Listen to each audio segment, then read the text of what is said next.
What up, what up, what up? It's me, it's Matt. If you don't know who I am, it's probably because you're randomly finding this for the very first time.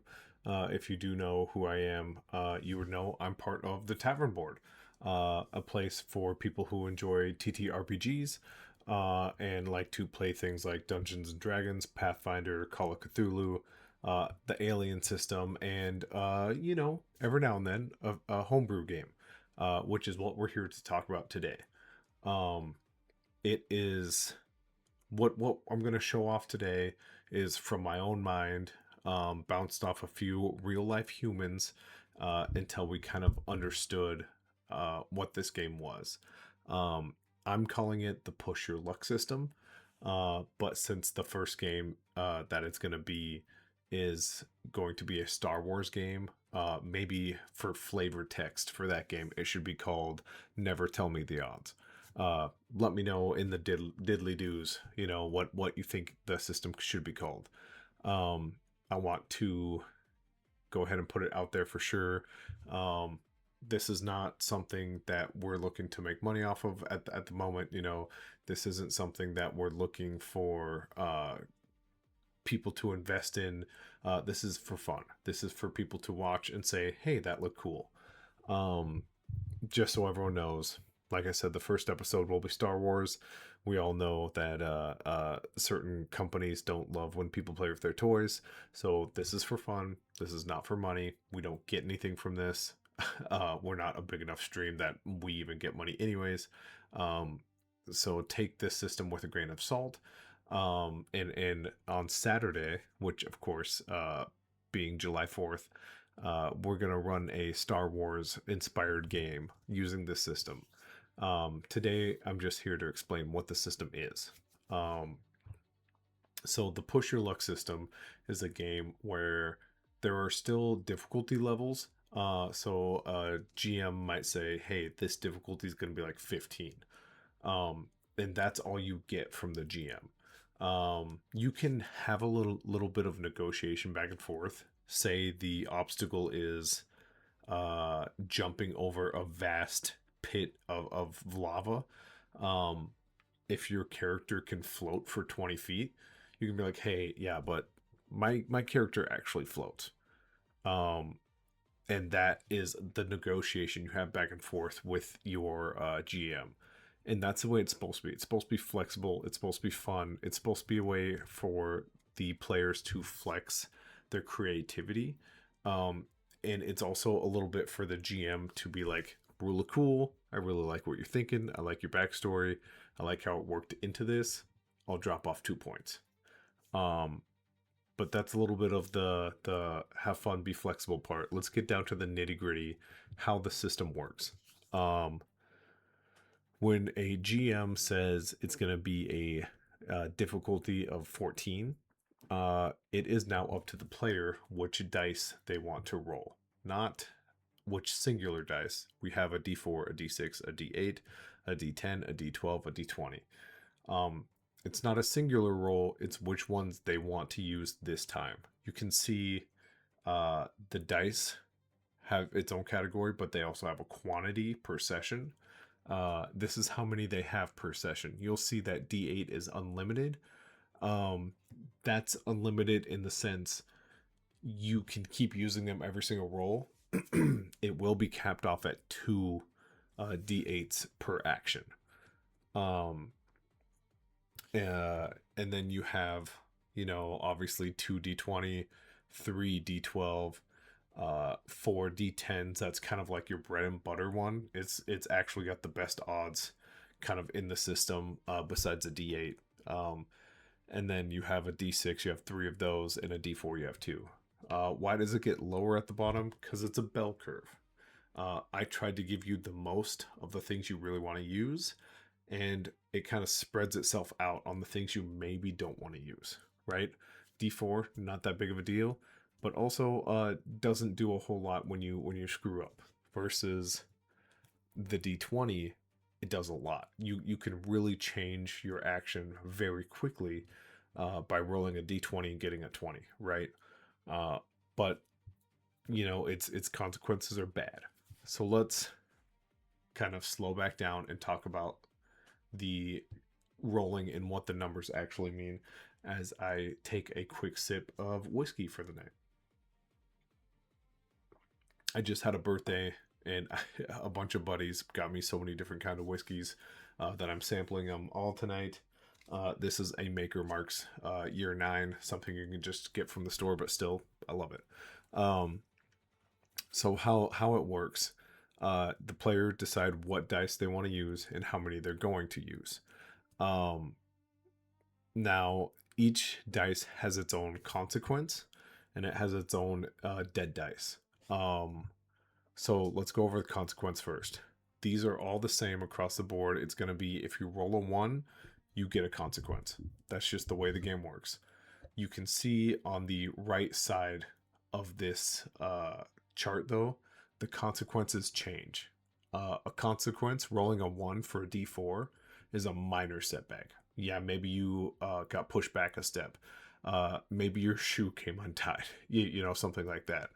Versus rolling a 1 for a d20 is a legendary consequence, which could be catastrophic. Lose a limb, you fall unconscious. And as I was explaining to one of the players, or I insert a thing into the story. So keep in mind, when you're deciding what dice you want to use, 1s get worse the bigger dice you use. Okay, so 1s are always bad. Across the board, they're bad. They just get worse based off how big the dice are. But this thing called dead dice, you'll see a d4 has none. It is a critical, and then 2, 3, 4 are all good things to roll.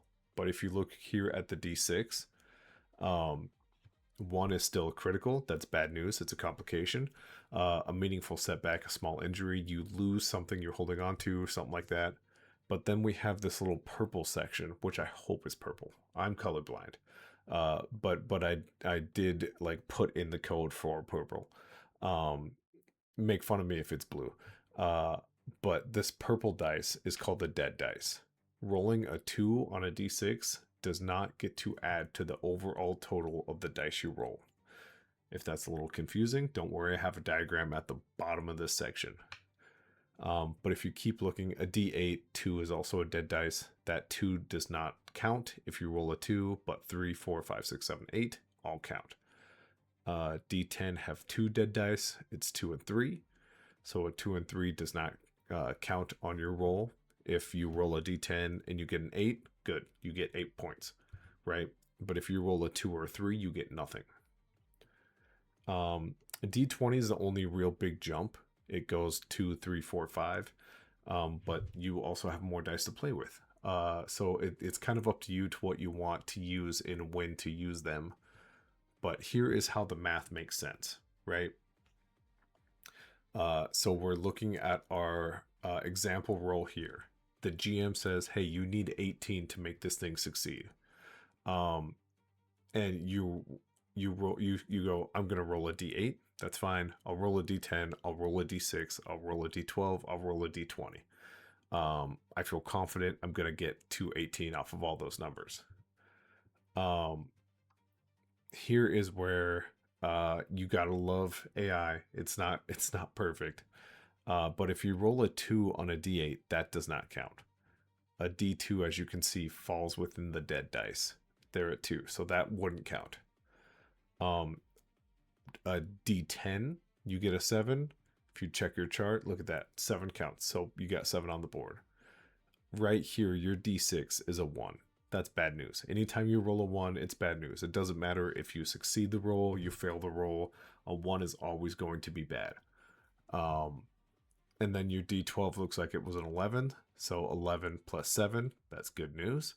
That's getting to your 18 already. And then your d20 was a 4. You check your chart. 1, 2, 3, 4 falls on dead dice. You cannot add this dice, and you cannot add the 2. I know it says green. I know that says it should add, but it doesn't. Stupid AI charting things. I need to get better at how I phrase what I want. But a 7 plus 11 is an 18. You hit the goal. Woohoo! You have decided to shoot the mercenary who is ducking behind the alley Um, and there's only a little chunk of his nape that you could have shot. Boom, you pull out your pistol, you shoot him, you hit him. That's good. That's the result. The bad news is we have a 1 on the board, which we have to narrate. So your D6 here, if you scroll back up, is a complication, a meaningful setback, a small injury, lose gear, or an enemy gains an advantage. Um, just based off role play of the moment, I already said you succeeded on what you did. Maybe that gun has now jammed and is now useless until you clean it. Something like that. Um, so that's kind of how the game works. It kind of seems like there's a lot going on. The good news, if you're a player in this system, you just roll dice and you wait for the GM to sit there and do mental math and algebra and physics. If you're a GM, take a minute to study how it all works um, and come up with some crazy scenarios for these kind of last 4 categories, right? Because things can get a little crazy there. Um, but yeah, if you're a player, don't worry about it. Come with your character in mind. Um, there is no you get +2 for having a special magical item. There is no oh, I'm actually using this gun which does stun instead of shoot. Like we can factor all that into the result. But none of that changes the dice roll. However, there is one thing that will help change your dice roll. So the first game that this is going to go to is a Star Wars game. And I told them any characters that are canon or legend in Star Wars, you can go ahead and pick. I have 2 Wookiees. Am I going to tell a Wookiee that ripping the lid off of a peanut butter jar is going to be a 10? Like a difficulty 10, just like a regular human? Absolutely not. I will absolutely knock things down, but it is up to the player to negotiate with you. It's a very social contracty game. Um, so if you don't feel like you are able to jump around and be like, so technically I have 3 arms, so I should be able to grab that with my robotic arm. If you can't have that kind of interaction with your GM, or you don't have a GM that's flexible enough, don't send them this game. Don't send them this system. Um, if you're someone who enjoys a good little bit of gambling, a little bit of bullshit artisting your way into better roles, go ahead, send this system to your GM. Send it to the man Seth Skorkowski. Man, that was tough. He definitely does some judging of systems. I would love to see what Seth kind of thinks of this game. But yeah, enjoy it. It is out there right now. It's free. This is all you get. So take some screenshots if you need to. If you're part of the Tavern board, this is just posted in there for free. So come find us, comment. I want to be part of the Tavern board. Um, and we can get you this stuff for free. No big deal.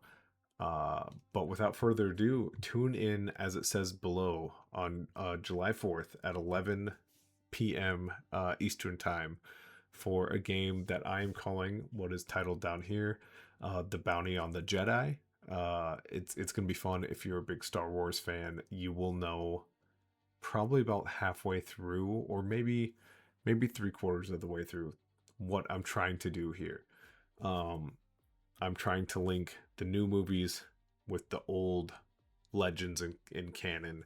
Uh, and it's going to be really, really, really fun. And it's all happening on the Tavern board, a Discord where people who enjoy TTRPGs just kind of get together and have some fun. Um, yeah, without further ado, I hope you enjoy the Push Your Luck system. And if you are one of my players, I can't wait to play Saturday on the 4th. May the 4th be with you. It's not May, but whatever. And as always, here from the Tavern board, deuces, mooses.